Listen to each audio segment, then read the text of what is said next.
Hi, everyone. Thanks for being here. I usually talk about science. So at the risk of making more people leave, I'm going to tell you I'm going to be talking about science education today. And it's your fault because I've been coming to SAND for a couple years, and as a scientist who has come here and started to feel the love and the excitement that comes from the people in this environment, it has freed me up to start thinking in different ways about science and science education. So what I'm talking about today is a call to action to this community, specifically from this community, filtered through me. So this is the very first picture that I know of me doing science. I'm the one on the left. It's very blurry, so you can almost see who I really am. And my sister's on the right. And my father took this as we were running toward him at the end of the day through the field. I grew up on a farm. We're running through the field to greet him.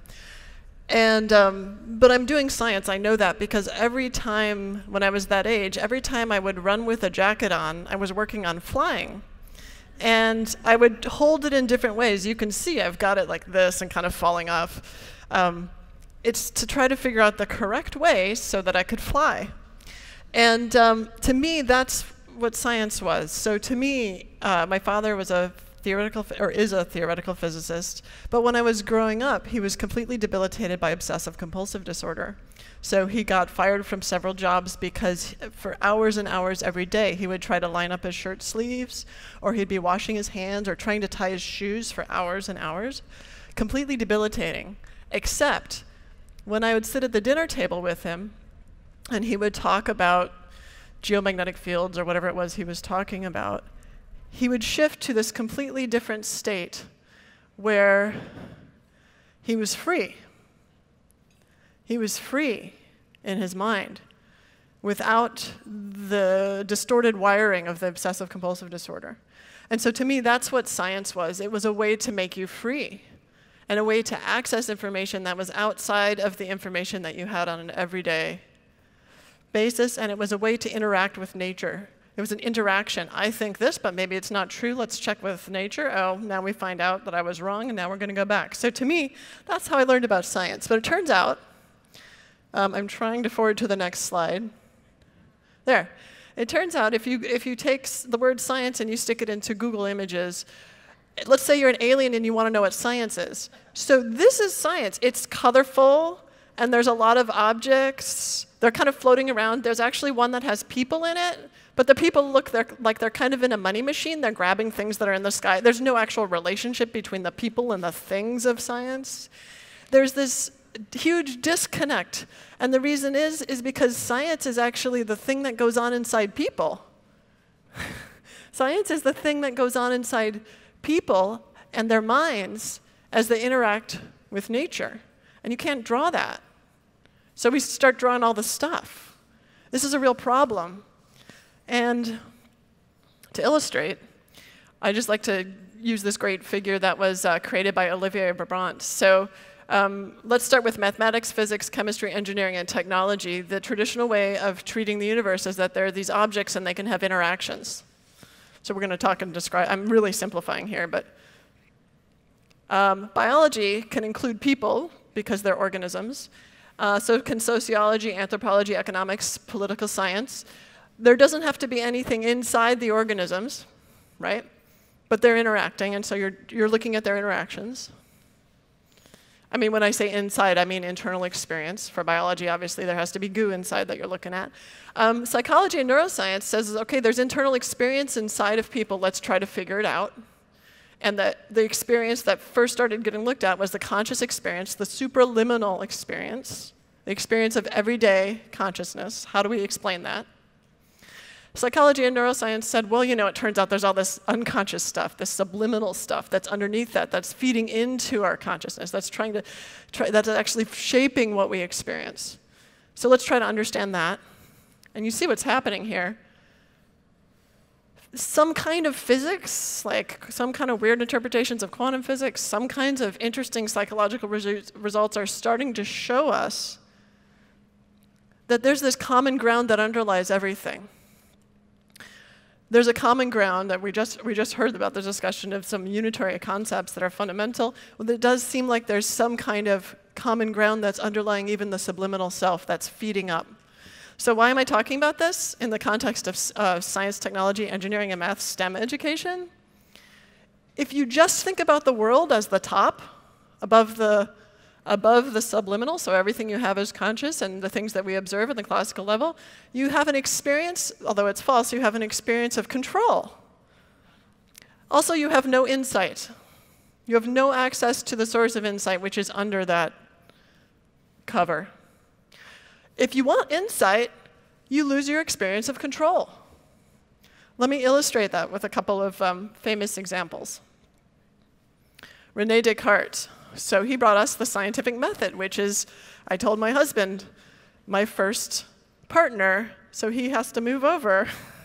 And that scientific method is what I can't wait to get in bed with every night and every morning. I hate to tell you, but that's the situation. And so it's beautiful. The scientific method is beautiful. And René Descartes brought it to us.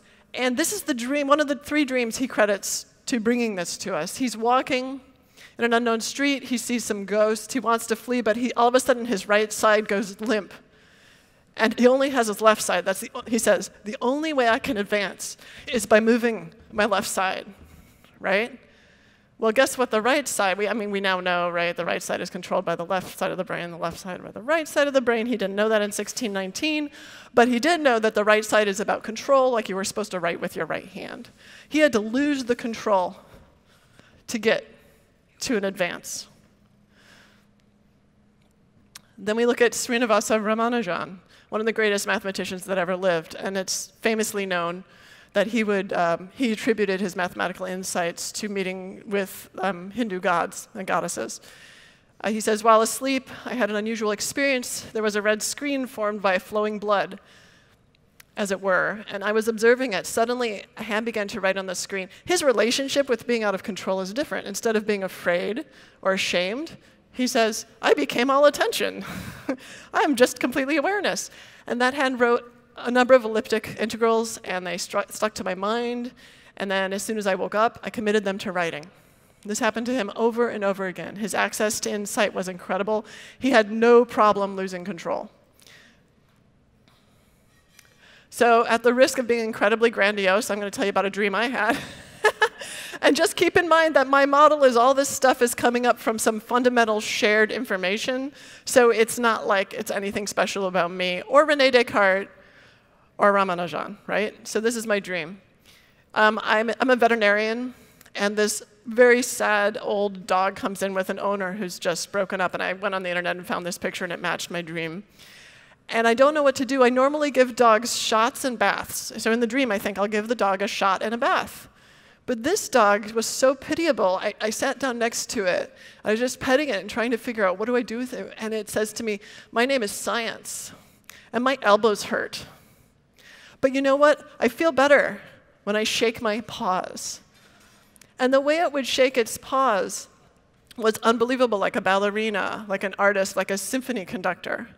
And I woke up and I was so struck. I'm like, this is the scientific method saying, I have the answer inside of me about how to fix the rigidity and the dogma that science has gotten into. I have the answer inside of me about how to tell people and train people about doing science in a way that actually matches with the passion and eroticism and love that actually exists in every scientist that I know.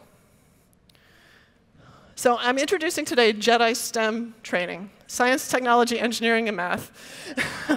Okay, here we have a picture of Luke Skywalker. I was about 8 or something when the Star Wars came out, and these Jedis, it was clear to me they were the best scientists, in the universe, and they got there by not ignoring the other piece of the puzzle, which is internal experience and learning to master that. They got there by treating science as a martial art. So here's Luke with Yoda on his back. That's exactly how it feels when you have scientific insight. It's like having a monkey on your back. You get addicted to it. Unfortunately, we don't train our students to get addicted. We don't want to give them the drug. We want to make them work really hard before we give them the drug. We should just give them the drug. And that's what this is about. So this is from the lesser in my opinion, the lesser part of Star Wars, the more annoying, but this is a really good exchange between Yoda and Anakin. So Yoda says, "Careful you must be when sensing the future, Anakin. The fear of loss is a path to the dark side." That's my Yoda. And Anakin has this boring sort of empty voice and says, "What must I do, Master Yoda?" And Yoda says, "Train yourself to let go of everything you fear to lose," right? So what do you fear to lose? You fear to lose control as a scientist or as a person, right, in our culture. So how do we train our young scientists to let go of everything they fear to lose? So here's generally how the scientific method is taught today. You ask a question to address a problem, you do research, you have a hypothesis, you do an experiment, you do some analysis, and then, oh, you have a conclusion, and oh, by the way, the whole thing is to win the science fair. That is such a lame prize, winning the science fair, compared to the intimate relationship that you can have with the universe. Are you kidding me? So let's talk about the Jedi scientific method. All right, first, you are key to the Jedi scientific method. Your way of being in the world is key, okay? It's not something that exists out there. It exists as a verb inside you. You can learn to science. You can be sciencing in your life. So you quiet your mind, you observe your biases, you observe your fears and your inspirations, and you record your dreams. Why not train our students to record their dreams if that's where so many scientists get their insights? Okay, so how about allow intuition to guide your research? Hone your question. Hone your methods. You don't get to just think, oh, I had this insight that something is true, and then I guess I'm just really smart. You actually have to do an experiment to figure out. It's a relationship between you and the universe. You have to have both sides, subjectivity, objectivity, as we just heard, right? You experiment, and you carefully observe the results. Keep in mind your biases and fears as you're doing that. You analyze the results not alone, but with someone else who's new to the question. You explain the question to them. You explain what you did. You analyze the results with them. You ask them to look at it a different way. You get information from them. Actually, there's an arrow back to allowing the intuition to guide your research. Half the time, if you do this with someone else who's new to it, you're going to get new information. You're not even going to make a conclusion. You're going to go right back and do it again. Then you have to sit with the answer. Once you feel like you have one, what other questions are raised? Do you feel called to answer them or not? And I'm adding a new one here. Share the results, and then ask for help from others in thinking of benevolent applications that can benefit the world. Why isn't application that can benefit the world part of the scientific process? I don't know. So I'm making it part of it. So I want to talk just briefly about what can shift with this kind of Jedi STEM training. Okay, what if we really did this? And this is an action. I'm talking like for real. Like the people in this room can make the change where this happens, and it can start today. So I'm literally like, let's move our paws, you know? So let's talk about what can shift. So first of all, before I even show you this list, how many women in this room would study physics if they felt like they were part of the physics? Clap for me, would you? Yes. Yes. So I agree. Bring more women into STEM fields. You start talking that, if you talk about subjectivity, which is one of the biggest gifts that women are trained to offer the world, we can tell you a lot about our subjectivity. If that matters, all of a sudden you get more women. You can develop people's hearts and minds simultaneously, right? So you're actually teaching them the martial art of mastering their mind, their biases, their fears, their expectations, their grandiosity, all this stuff. Instead of ignoring it, right? Instead of saying you're supposed to be an objective robot, so just go be an objective robot, that 100% never works. It trains the habit of making benevolent applications as part of the process that you always end with, okay, what are the benevolent applications here? It helps form collaborations that can actually improve productivity, so the people that you're talking to about your analyses, right, and that you're asking about what could I do with this in terms of a benevolent application, it can actually create collaborations that end up improving your productivity because more brains are thinking about something, which always works better. And I would propose that you can actually find better answers faster through intuition than you can through trying to reason things out. And I think most scientists would agree that at the final step of trying to understand something, it's usually the shower or being on the toilet or being asleep that does it, right? And so what if we had intuition as part of the training instead of just kind of ignoring it because it happens inside of people?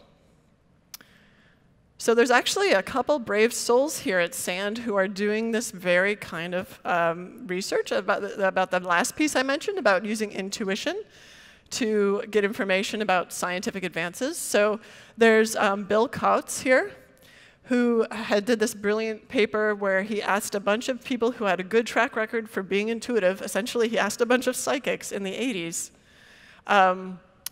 tell me everything you can about the causes of bipolar disorder. And then in 2010, he published a paper based on what had been discovered since then, so they couldn't have known because it had been discovered since then, about bipolar disorder. And some of the more striking revelations were one of the psychics actually named the chromosomes that were linked. So that's pretty impressive. The problem with that kind of thing is if you're psychic and you're intuiting information about bipolar disorder, you're saying a lot of things. And no one knows which of those things are true at the time, and we don't have the money to pursue everything that a psychic says is true, right? Which is why you need to combine, that's just why you need to train science and technology, engineering, and math students in intuition, so you can have both the scientific knowledge as well as the intuition. Helene Wabe is one of my colleagues at the Institute of Noetic Sciences, and she's studying, of all things, channeling.